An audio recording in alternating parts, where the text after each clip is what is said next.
where that continuity is just going to continue. That win today gives them the confidence moving forward. I definitely think that Portugal is in the conversation with among the favorites for the 26 World Cup.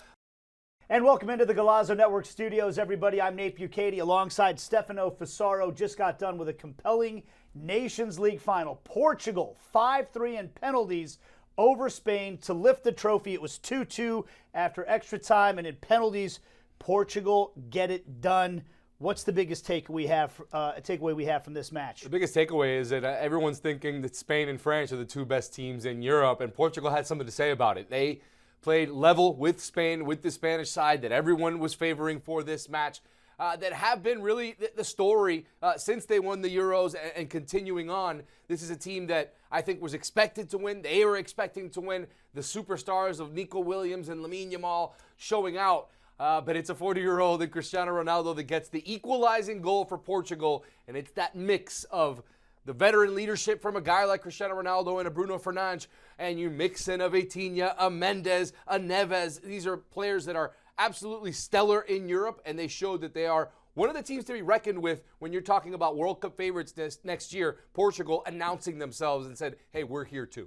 And for all those big names you mentioned for Spain, it was a couple of guys from Real Sociedad who ended up with the goals on the Spanish side of things. Zubamendi in the 21st minute. Then there was the answer from Mendes in the 26th for Portugal. Oyarzabal gets the goal to make it 2-1 for Spain. And then that man, Cristiano Ronaldo. He did it in the semifinals. He did it again in this match. And Stefano, it's a really fascinating conversation with Ronaldo because at this age, there are a lot of people saying, is he holding this Portugal side back by forcing himself into the lineup? You can't bench a guy like Cristiano Ronaldo, but he ends up with the goal in the semifinal. He ends up with the goal in this one. He had one touch inside the opponent's penalty area this entire match, but that one touch was the goal, and it was a heck of a finish as well, a clever finish, a goal scorer's finish. What do we say about the legacy of Ronaldo and what he's accomplished in this competition to add to everything he's already done in his career? Yeah, the second time they win the UEFA Nations League. He also won the Euros with Portugal. Look, I think it is an easy conversation to have and say, well, this Ronaldo could be holding this Portugal side back.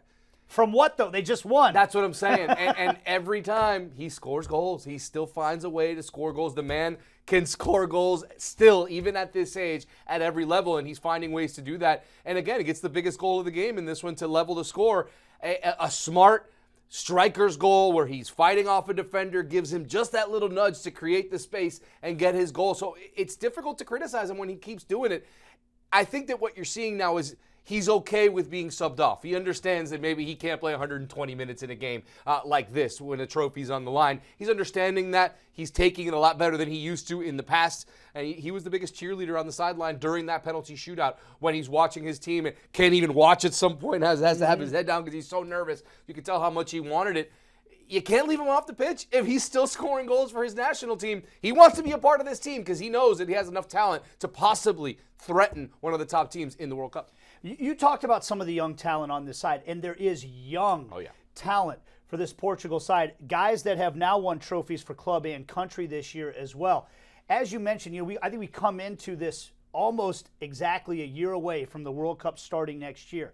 Thinking about sides, rightfully so, like Spain and France. Maybe you throw England in there. Argentina, of course. Portugal belong in this conversation right now. Are they at that level, and will they be one of the favorites when they come to the United States, Mexico, and Canada in 12 months' time? I think so. I do. And, I probably wouldn't have said that a couple of years ago, but when you see the way that this team has been able to develop and the players that are playing at the highest level, I mean, we look at the penalties alone. Ruben Neves, Nuno Mendes, Bruno Fernandes still doing at that level. Vitinha, what a year Vitinha has had, winning a treble with PSG, now winning with Portugal, the Nations League. They have so much young talent and a nucleus that has been playing together now for a little bit of time where that continuity is just going to continue. That win today gives them the confidence moving forward. I definitely think that Portugal is in the conversation with among the favorites for the 26 World Cup, like you mentioned, next to Spain, France, maybe England, and Argentina as far as the big-time competitors to try to win the 26 World Cup. Does this take anything away from what we think of Spain? right now. Álvaro Morata misses the penalty. The fact that he's on the pitch at that time, I think maybe you wonder a little bit about. Does this take anything away from what we think of Spain right now? No, it doesn't. And that's the other thing we have to mention, that Lamine Yamal was taken off the pitch, did not play after extra time, was not part of the penalty shootout. Nico Williams also taken off. You have to also remember that these players are just coming off a European season. There's a lot of not a lot of gas left in those legs when you're talking about how many games these players have played. Portugal had a bunch of guys from PSG on the pitch today too, though, as well. Exactly, without a doubt. There's a lot to kind of look into why they had to sub off some of the best players on both sides, right? It doesn't take away from what Spain is. Remember, Rodri wasn't a part of this team today. Rodri, the engine of that Spain midfield that makes everything go. We saw it, what him not being involved with Manchester City did to them this season.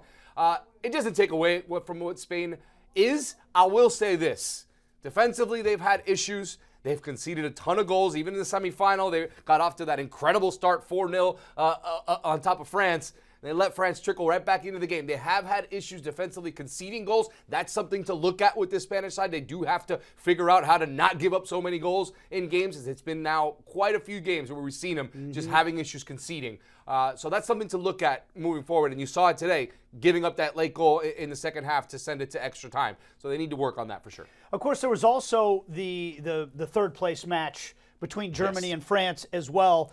And no one wanted to play that match. No one really wanted to play that match. But I'm also curious. I think we still think of, I don't know about you, I think we still think of France as a side that's capable of going and winning another World Cup.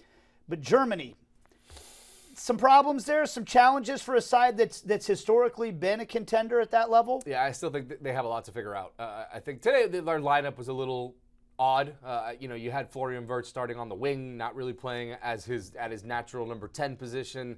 They had a backup as far as their forward is concerned. Füllkrug not exactly the best guy at that position. They still have a lot to figure out. They're not at that level, which is crazy to say when you're talking about a German side that throughout basically my entire life has been one of the best teams in the world. They're not at that level yet. They still have some things to figure out. Didn't have their full team. I think they really missed Jamal Musiala.